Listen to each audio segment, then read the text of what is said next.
Good morning, class.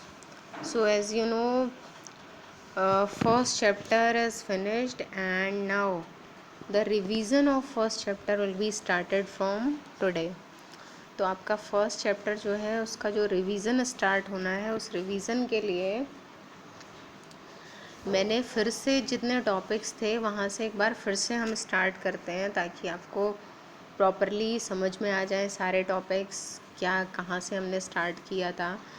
तो एक बार फिर से इसका जो है एक्सप्लेनेशन स्टार्ट हो रहा है। So again listen it carefully, और कोई भी अगर प्रॉब्लम होती है, कुछ भी अगर आपको ऐसा लगता है जो समझ में नहीं आया, तो then again show your concentration from starting. Okay, so now सबसे पहले यहाँ पर जो आपका टॉपिक 1 है, जो सबसे पहले दे रखा है, that is scalar and vector quantities. सबसे पहले आपका है स्केलर और वेक्टर क्वांटिटीज़, और उससे पहले भी आपके कुछ टॉपिक्स थे।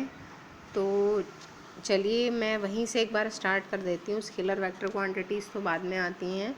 जितना आपका जो है वो स्टार्टिंग में पहला वाला जो टॉपिक था वहीं से करती हूँ मैं। तो that was rest and motion. आपका सबसे पहला जो टॉपिक था वो क्या था? Rest and motion. तो रेस्ट और मोशन क्या होते हैं? तो जैसा कि आपको पता है कि रेस्ट जो है और मोशन, तो डिफ़ाइन उनको एक्सप्लेन करना थोड़ा सा टफ़ है, लेकिन उनको जो प्रैक्टिकली आपने अपने आसपास ऑब्ज़र्व किया होगा, देखा होगा, तो आपको समझ में आता है कि रेस्ट और मोशन जो है वो क्या होते हैं। जैसे कि रेस्ट का मतलब कोई चीज़ अगर टाइम के साथ में चल नहीं रही है, रुकी हुई है, जैसे some vehicle is standing on the road, जो ट्रीज़ हैं वो ग्राउंड पे खड़े हैं, तो वो आप कैसे पता लगाते हो कि वो रेस्ट में हैं?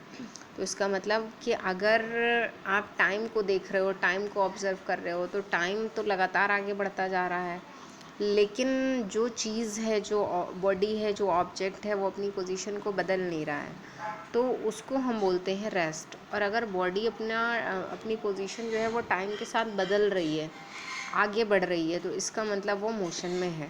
तो डिफ़ाइन करने का तरीका मैंने आपको बताया था कि if a body does not change its position with time, then it is called rest. और उसके एग्जांपल्स बहुत सारे हैं, जैसे आपके आसपास जितनी भी चीज़ें टाइम के साथ चेंज नहीं हो रही हैं, रुकी हुई हैं, those all are at rest. आप क्लासरूम में बैठे हैं, this is the example of rest.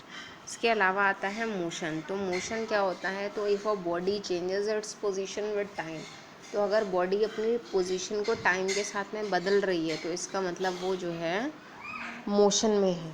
Okay, तो मोशन के भी एग्जांपल वही हैं कि जो चीज़ें टाइम के साथ आगे बढ़ती हुई दिखाई दे रही हैं। जैसे एक व्हीकल को ऑब्ज़र्व किया आपने, वो पहले एक पोजीशन पे था, कुछ टाइम के बाद दूसरी पोजीशन पे आ गया, तो that is called motion.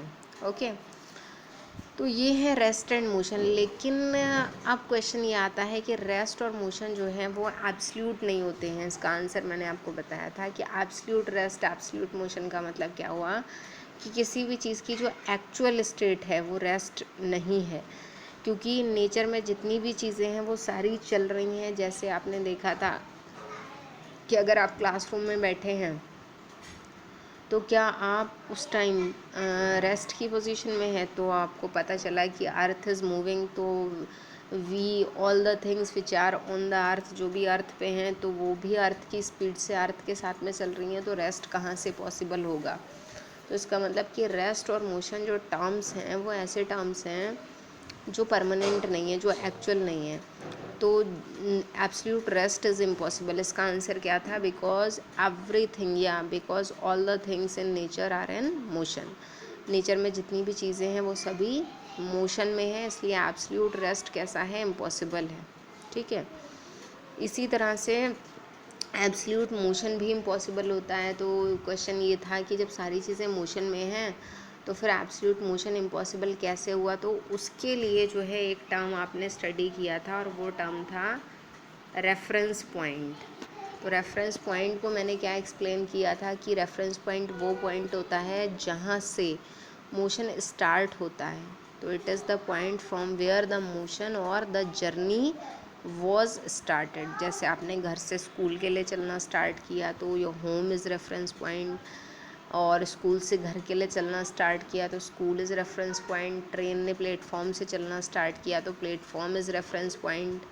Okay, तो रेफरेंस पॉइंट कौन सा पॉइंट होता है, जहाँ से मोशन, जहाँ से जर्नी स्टार्ट होती है। तो जब हम चलना स्टार्ट करते हैं तो जहाँ से हमने चलना स्टार्ट किया था वो पॉइंट जो है इनिशियल पॉइंट होता है, और जहाँ तक हम पहुँच गए वो फाइनल पॉइंट होता है। तो जब हम चलना स्टार्ट करते हैं तो वो पॉइंट जिसको हम छोड़ कर आए थे वो भी रेस्ट पे नहीं रहता है, क्योंकि अर्थ पे है वो पॉइंट और अर्थ मोशन कर रही है, तो वो पॉइंट भी चलना स्टार्ट कर देगा, भले ही बहुत कम आगे बढ़ा हो, लेकिन फिक्स नहीं रहता है। तो एक्चुअली क्या होता है कि एब्सोल्यूट मोशन इम्पॉसिबल क्यों है, because no reference point is there which are at rest. Okay, and because of this we can not observe the motion, या we can not measure the motion properly, motion को properly measure नहीं किया जा सकता, इसलिए absolute motion भी क्या होता है, इम्पॉसिबल। ओके, तो ये दो टर्म्स बहुत इंपॉर्टेंट हैं, एब्सोल्यूट रेस्ट, एब्सोल्यूट मोशन, दोनों नेचर में इम्पॉसिबल हैं। तो फिर पॉसिबल क्या है, रिलेटिव रेस्ट और रिलेटिव मोशन।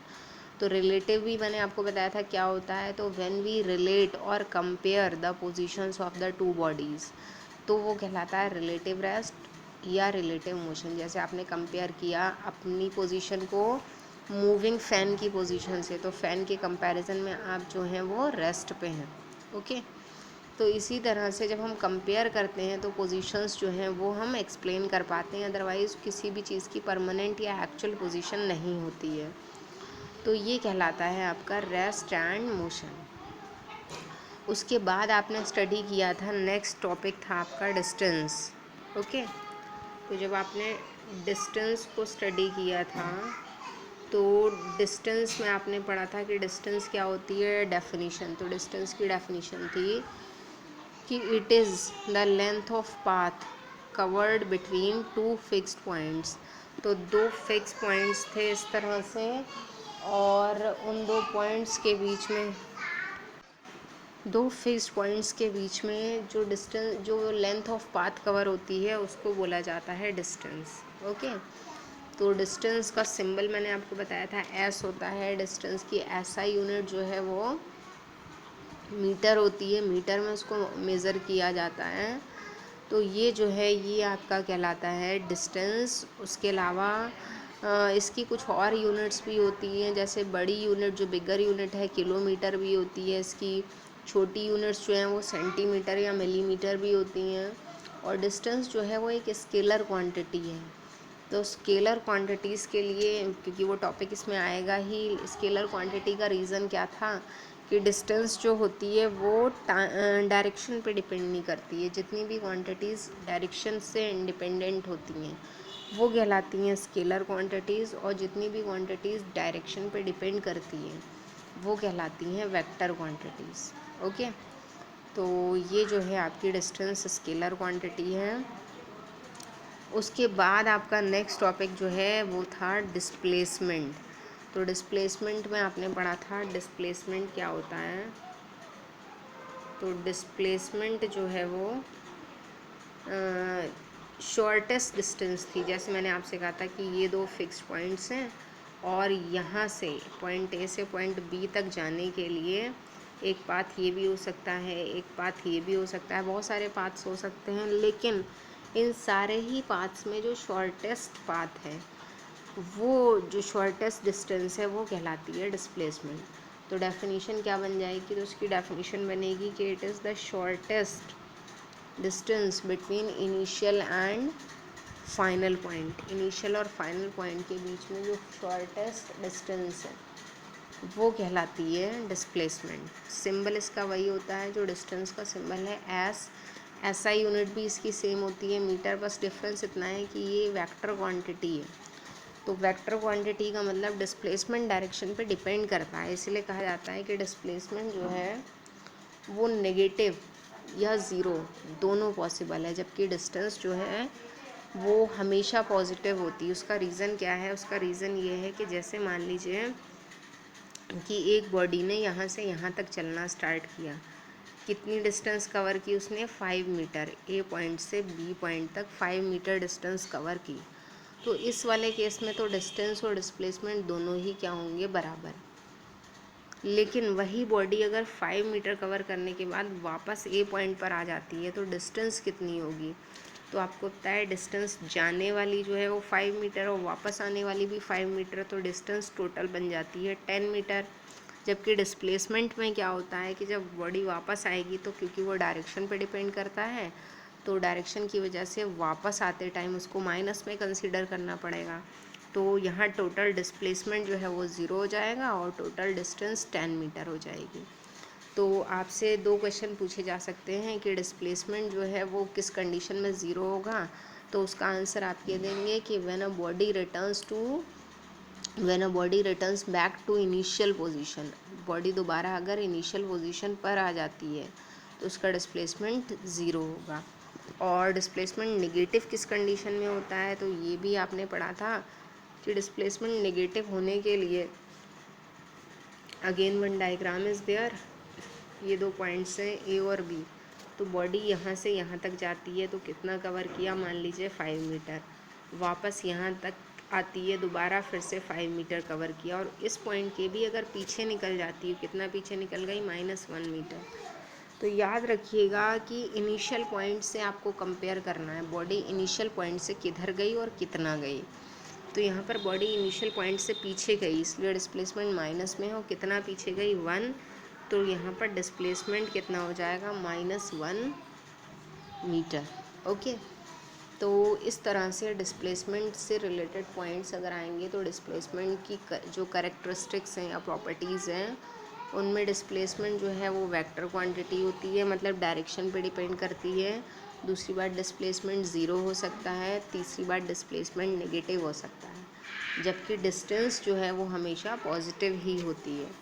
दूसरी बात आपसे पूछ सकते हैं डिस्टेंस और डिस्प्लेसमेंट में डिफरेंस क्या है, तो डिफरेंस जब आप बताएंगे तो कम से कम 3 पॉइंट्स लिखने होंगे। ये भी मैंने आपको बताया था कि एक पॉइंट तो डेफिनेशन हो जाएगी कि distance total length of path covered between 2 fix points, और डिस्प्लेसमेंट जो है वो shortest distance between initial and final point. Okay, इसी तरह से दूसरा डिफरेंस बताएंगे तो डिस्टेंस जो है वो स्केलर क्वांटिटी है और डिस्प्लेसमेंट वेक्टर क्वांटिटी है। तीसरा डिफरेंस बताएंगे तो डिस्टेंस जो है वो डायरेक्शन पे डिपेंड नहीं करती और डिस्प्लेसमेंट डायरेक्शन पे डिपेंड करता है। और बता सकते हैं आपके डिस्टेंस हमेशा पॉजिटिव रहती है और डिस्प्लेसमेंट जो है वो निगेटिव या ज़ीरो पॉसिबल है। तो ये आपका जो है वो प्रॉपर्टीज़ या करेक्टरिस्टिक्स ऑफ डिस्प्लेसमेंट हो जाता है। ओके, इसके साथ में मैं क्वेश्चंस न्यूमेरिकल्स भी डिस्कस करूँगी, लेकिन अभी पहले एक बार हम हेडिंग्स को अच्छे से रिकॉल करने हैं दोबारा, उसके बाद हम क्वेश्चंस को भी डिस्कस करेंगे, ठीक है। तो उसके बाद आपका ये वाला टॉपिक आता है यहाँ से, स्केलर एंड वेक्टर क्वांटिटीज़। तो स्केलर और वेक्टर क्वांटिटीज़ क्या होती हैं, तो अभी जैसा कि हुआ था कि स्केलर क्वांटिटीज़ जो हैं वो हैं जो डायरेक्शन पर डिपेंड नहीं करती हैं, तो the quantities which are described completely by only magnitude. तो मैंने बताया था मैग्नीट्यूड क्या कहलाता है, नंबर होता है मैग्नीट्यूड। जैसे आपने लिखा 5 मीटर, तो ये जो 5 है ये मैग्नीट्यूड है और जो मीटर है वो यूनिट है। तो जो डायरेक्शन पे डिपेंड नहीं करती हैं वो स्केलर क्वांटिटीज़ हैं, उनमें सिर्फ नंबर होता है। जैसे एग्जांपल्स हैं आपके डिस्टेंस, टाइम। तो टाइम में देखा होगा आपने, जब आप टाइम को एक्सप्लेन करते हैं तो टाइम में कभी भी डायरेक्शन बताने की ज़रूरत नहीं पड़ती, तो टाइम कैसी क्वांटिटी है, स्केलर। इसी तरह से डिस्टेंस में भी अभी आपने देखा था कि वहाँ डायरेक्शन पे डिपेंड, डायरेक्शन का कोई रोल ही नहीं है, तो वो भी कैसी क्वांटिटी है, स्केलर। तो ये स्केलर क्वांटिटीज़ के एग्जांपल्स हैं। फिर आता है आपका वेक्टर क्वांटिटीज़। तो वेक्टर क्वांटिटीज़ कौन सी होती हैं, जो डायरेक्शन पर डिपेंड करती हैं। तो ये डायरेक्शन पर डिपेंड करती हैं और इनमें जो है आप डेफिनेशन क्या बताएंगे कि which are described completely by magnitude as well as direction, और and these are called vector quantities. Examples इनके डिस्प्लेसमेंट, फोर्स। तो एक तो अपोजिट हो गया डिस्टेंस का डिस्प्लेसमेंट, वो नेगेटिव और ज़ीरो होता है। फोर्स में मैंने आपको बताया था कि जब हम फोर्स किसी चीज़ पे लगाते हैं, हम ये बताएंगे कि apply some force on the door और ऑन द विंडो, तो हमें ये बताना पड़ेगा कि उसको शट करना है या ओपन करना है। तो इसका मतलब बिना अगर हम डायरेक्शन के सेंटेंस बोल देते हैं कि अप्लाई सम फोर्स हियर, तो उसका कोई रोल ही नहीं होगा, उसका कोई मतलब ही नहीं होगा और हमारा जो टास्क होगा वो इनकम्प्लीट होगा। तो इसलिए हमें हमेशा डायरेक्शन की नीड होगी फोर्स में। तो ऐसी और भी बहुत सारी क्वांटिटीज़ होती हैं जो बिना डायरेक्शन बताए पॉसिबल नहीं होंगी। ओके, तो ये आपका स्केलर और वेक्टर क्वांटिटीज़ आता है। फिर इसमें आप पढ़ेंगे uniform and non uniform motion. तो यूनिफॉर्म मोशन के लिए जैसा मैंने एक्सप्लेन किया था कि यूनिफॉर्म मोशन कौन सा मोशन होता है जिसमें बॉडी कवर करती है equal distances, equal intervals of time में, तो उसका मोशन कैसा कहलाता है, यूनिफॉर्म मोशन। तो जैसे यहाँ डिस्टेंस और टाइम, तो डिस्टेंस किलोमीटर पर आवर में इतनी दे रखी है, टाइम इतना है। तो अगर 15 किलोमीटर पर आवर, सॉरी ये किलोमीटर है नॉट किलोमीटर पर आवर, तो बॉडी अगर 15 किलोमीटर 1 आवर में कवर कर रही है, नेक्स्ट 30 किलोमीटर 2 आवर्स में कर रही है, फिर 45 3 में, फिर 64 में। तो अगर इस तरह से दे रखा है तो इसका मतलब कि एक प्रॉपर सीक्वेंस है डिस्टेंस के बीच में भी और टाइम के बीच में भी। तो ये जो प्रॉपर सीक्वेंस है इसी को बोलते हैं यूनिफॉर्म मोशन। यूनिफॉर्म का मतलब कि अगर आप किसी भी पेयर से यहाँ पर स्पीड फाइंड आउट करते हैं तो हर एक पेयर से स्पीड जो है वो सेम आएगी, कांस्टेंट आएगी। स्पीड का फॉर्मूला डिस्टेंस अपॉन टाइम अगर लगाते हैं तो 15/1, यहाँ से 15 आ रही है, 30/2 करेंगे देन अगेन 15, और इसी तरह से हर एक पेयर से स्पीड का आंसर सेम आएगा। तो यूनिफॉर्म मोशन की डेफिनेशन हो चाहे यूनिफॉर्म स्पीड की डेफिनेशन हो, दोनों ही डेफिनेशंस में सेम वर्ड्स आते हैं। तो इक्वल डिस्टेंस होनी चाहिए, इक्वल टाइम होना चाहिए, तो then motion is called uniform. अब इसका एग्जांपल आपको कहाँ मिलता है, मैंने बताया था आपको कि ट्रेन का जो मोशन होता है तो उसमें ट्रेन एक प्लेटफॉर्म से चलना स्टार्ट करेगी और नेक्स्ट वाले प्लेटफॉर्म तक जाएगी, उसके आगे जाएगी, जितने भी प्लेटफॉर्म्स कवर करेगी तो उन सभी में वो हमेशा इक्वल डिस्टेंस और इक्वल टाइम वाले कॉन्सेप्ट से चलती है। ऐसा नहीं होता है कि किसी पर्टिकुलर प्लेटफॉर्म पे वो जल्दी पहुंच जाए और किसी पर ज़्यादा टाइम ले। इसका अपोजिट होता है आपका नॉन यूनिफॉर्म मोशन। तो नॉन यूनिफॉर्म मोशन कौन सा होता है, आपको पता है कि नॉन यूनिफॉर्म का मतलब कि बॉडी का जो टाइम है, तो टाइम में तो चेंजेस हमेशा जितने हैं उतने ही रहेंगे, उसमें हम कोई अलग से चेंज नहीं कर सकते हैं। लेकिन डिस्टेंस जो है वो अनइक्वल ट्रैवल अगर हो रही है, जैसे कि अगर हम किसी रोड पे जाते हैं, किसी बिज़ी रोड से जाएं जहाँ पर बहुत सारा ट्रैफिक है, तो ऑटोमेटिकली स्पीड वहाँ कम हो जाएगी। यानी कि अगर हम किसी खाली वाले रोड पे जा रहे थे तो बॉडी ज़्यादा डिस्टेंस कवर कर रही है, अगर किसी बिज़ी रोड पे चले जाते हैं तो बॉडी कम डिस्टेंस कवर कर रही है। तो टाइम तो सेम ही हम कंसीडर करेंगे जैसे हमने पिछली बार किया था। यहाँ टाइम में 1 आवर्स का गैप है और जो डिस्टेंस है वो अनइक्वल हो रही है। जैसे पहले वाले 1 आवर में 15 किलोमीटर, फिर 2 आवर्स में 20, फिर 3 आवर्स में 40, तो हर किसी में अलग अलग गैपिंग आ रही है। तो if a body covers unequal distances in equal intervals of time, time interval equal है लेकिन डिस्टेंसेस जो हैं वो अलग अलग कवर अप हो रही हैं, तो मोशन कैसा कहलाता है, नॉन यूनिफॉर्म मोशन। ओके, तो ये नॉन यूनिफॉर्म या वेरिएबल स्पीड की भी डेफिनेशन है। उसके बाद आपका टॉपिक आता है स्पीड। तो स्पीड में पता है आपको, स्पीड का जो फार्मूला है मैंने आपसे कहा था कि फार्मूले याद कर लीजिए बस, और डेफिनेशंस और यूनिट्स अपने आप से याद हो जाएंगी। तो सबसे पहले स्पीड का जो सिंबल है वो v होता है और फॉर्मूला होता है s/t, क्योंकि स्पीड दो क्वांटिटीज़ पर डिपेंड करती है, एक डिस्टेंस और दूसरा टाइम। तो अगर डिस्टेंस ज़्यादा है तो स्पीड ज़्यादा होगी, और टाइम अगर ज़्यादा लग रहा है तो इसका मतलब स्पीड कम हो जाएगी। तो डिस्टेंस पर यूनिट टाइम, पर यूनिट बोला जाता है, अगर अपॉन में लिखा है तो डिस्टेंस पर unit time is known as speed. Symbol कौन सा होता है, इसका सिंबल v से रिप्रेजेंट करते हैं। ऐसा यूनिट क्या होगी, तो ऐसा यूनिट यहीं से बन जाती है। डिस्टेंस की यूनिट मीटर और टाइम की यूनिट सेकेंड। तो इसकी एसआई यूनिट क्या हो जाएगी, मीटर पर सेकेंड। फार्मूला ये आ जाता है। फिर आते हैं इनके टाइप्स। तो स्पीड जो है एवरेज कहाँ फाइंड करते हैं, जहाँ बहुत बड़ी जर्नी है, बहुत लंबी जर्नी है, तो उसमें पार्ट्स में स्लॉट्स में डिवाइडेड है डिस्टेंस और टाइम। तो अलग अलग डिस्टेंसेस अलग अलग टाइम इंटरवल में कवर किए हैं। तो ऑन एन एवरेज अगर हम फाइंड करें तो बॉडी की जो है वो स्पीड कितनी है, तो उस कंडीशन में फार्मूला स्पीड का सिंबल जो है वो VAV लगा कर लिखते हैं, और फार्मूला बन जाता है total distance travelled upon total time taken. Okay, तो ये एवरेज स्पीड है। इसी के साथ में अगर वेरिएबल स्पीड आती है तो वेरिएबल का मतलब स्पीड जो है वो टाइम के साथ अनइक्वली चेंज हो रही है, और अगर यूनिफॉर्म स्पीड आती है तो स्पीड टाइम के साथ इक्वली चेंज हो रही है, जैसे आपने uniform and non uniform motion पढ़ा है। ओके, तो यहाँ तक जो है वो आपका स्पीड का कॉन्सेप्ट है। फिर आपका आएगा इसके बाद में एक्सेलरेशन।